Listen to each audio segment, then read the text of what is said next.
Hi guys, up until now we've been talking mostly about how what got into your subconscious got there. So someone just asked me, about the revising process, and so today I'm going to talk about the art of revision. I'm not going to give any specific techniques or exercises for this, but I'm just going to describe this process because it is probably the most important part of the process in understanding the reality of what metaphysical science teaches about how the mind works and the relationship between your conscious mind and your subconscious mind and what we are capable of doing through spirit. But it is, while it's probably the most important, it's probably also one of the most difficult concepts for a person to accept. It's not difficult to grasp, it's easy to understand, but it flies in the face of everything we think we know about how the world works and how we fit into it. So it seems like the default. So we can't describe this process, when we're born, when we're infants. But it seems that what we internalize is that it's our job to figure out how the world works and how we fit into it, almost as if we're two completely different things. But as we grow up and mature, hopefully we have experiences where we realize we're not separate from the world that we live in. In fact, it is our mind, our conscious, subconscious, and our relationship to the eternal consciousness. That's what produces our material world. So someone asked me about changing the past. It's not the most difficult thing in the world to change what the past means. It's also not impossible to literally change the past, but I'll have to remind you that the life of a mystic is a solitary one, because you cannot allow yourself to be influenced or convinced by the energies that are being reflected back to you by your output in the material world. And what is being reflected back to you is that everything is a physical problem, everything is a material problem, and everything is separate, and your world is one of limitation and lack. And the truth and reality is there's more than enough to go around. But God reigns on the just and the unjust alike. Like the Apostle Paul said, everything is lawful. You can experience whatever you want. You can experience whatever you believe in, but not everything is profitable. Not everything is healthy. So, you are welcome to experience whatever you're willing to believe. And you're welcome to believe whatever you can imagine. But you have already been conditioned, and you don't remember when the first time you believed it was. That now you're caught in a cycle of believing the same things, probably mostly in the realm of limitation and lack. Limitation of who you are. I bet you don't remember the first time you looked up, as an infant and said, "Oh my God, I'm helpless, I'm powerless." But you don't remember the first time you internalized, my sense of self-worth is dependent on external validation, and I have to do super special things to get any kind of attention at all, and I have to desperately hope to be accepted, and probably nothing I ever do is ever going to be enough. But you don't remember the very first times you internalized those types of things, because you didn't have any language at the time to describe it, but you could absolutely believe it, and you can internalize it. And so some kind of, for most of us at least, we were brought up with some forms of those false beliefs and false narratives going on in all these different parts of our subconscious. So what about revision? Getting back to revision. Changing the past. Well, first of all, as interesting a subject as history is, you can't. Okay, this is where I'm going to lose everybody, but I'm going to say it anyway. History is not set. Your past is not set. Everything is flexible. Everything is. Okay, here's where I'm going to lose everybody else that I didn't already lose.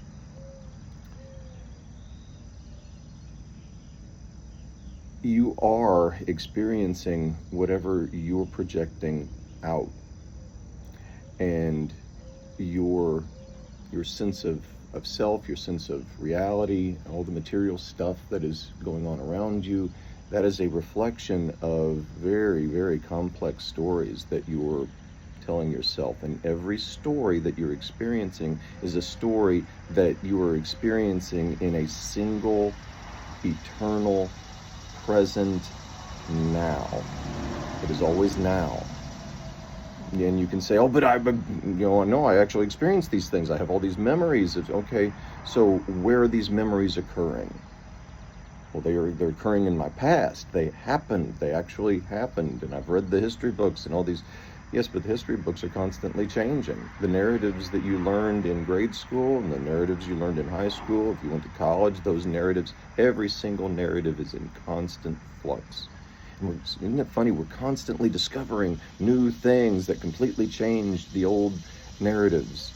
So even if what I'm saying metaphysically wasn't true, psychologically it certainly would be. But what if you could change your past? What that would mean is you would have to stop listening to the exhortations of other people. You would have to become the operant power. You would have to be the one making those decisions. You would have to stop watching the news. You would have to stop listening to the other people who are continually talking about what is going on in the rest of the world. Now, I'm not saying deny the experience. Embrace the experience. Get involved. Talk to people. But listen with a different ear. Listen with a different heart. See them as the person that you know they would want to be, not the person you want them to be, the person that they would be if they were set free. Does that sound impossible to you? It's not. But you have to stop letting external information that limits you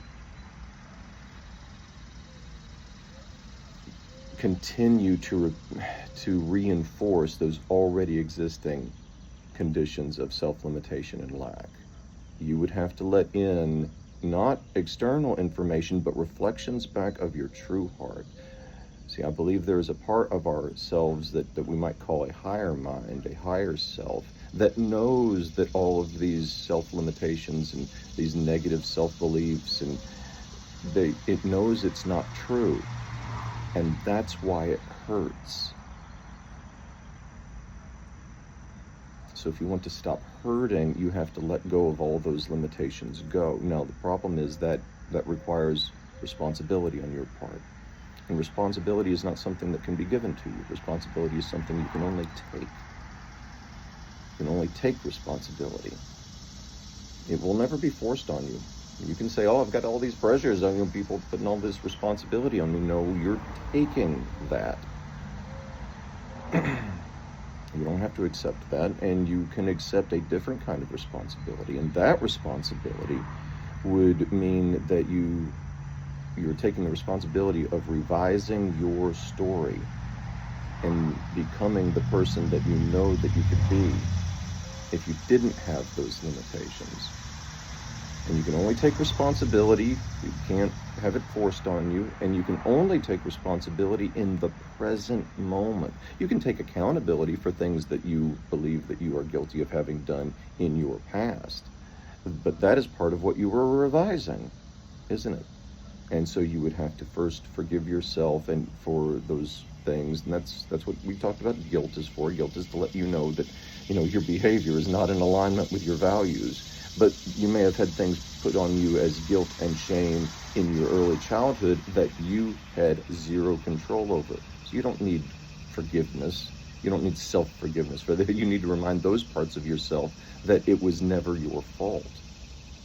And so In revising, we have to develop the maturity to accept the consequences of our choices, but also the maturity to understand that the choices that we made when we were little children were completely and totally beyond our control. Those things were forced on us at a time that we were innocent. Now that you're an adult, those conditions are not the case. At some point in the future, maybe next time, I'll talk about some of the techniques and practices that we can practice the art of revision. Until next time, just have a wonderful day and be blessed.